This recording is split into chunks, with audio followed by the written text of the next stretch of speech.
ఇప్పుడు ఒక సహోదరుడు బాగా మిమ్మల్ని ఇబ్బంది పెడుతున్నాడండి. ఆ వ్యక్తిని ఎప్పుడు దూరం చేసుకోకండి. ఆ వ్యక్తిలోని ఏం చేయాలి? నీలో ప్రేమ ఉంటే ఏం చేస్తావు? ప్రేమ ఉంటే. ప్రేమ అనేక దోషములను కప్పును అన్నాడు.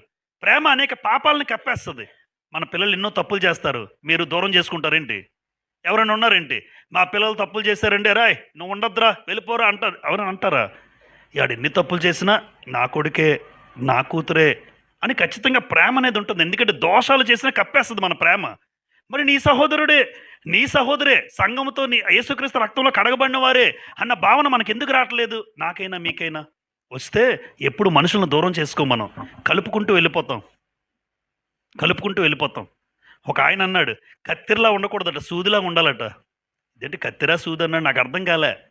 కత్తిరిలా ఉండొద్దా? ఎలా ఉండాలంటే సూదిలాగా ఉండాలండి. సూది కూడా గుచ్చుతుంది కదండి అన్నాను. కత్తిర విడగొడుతుంది. సూది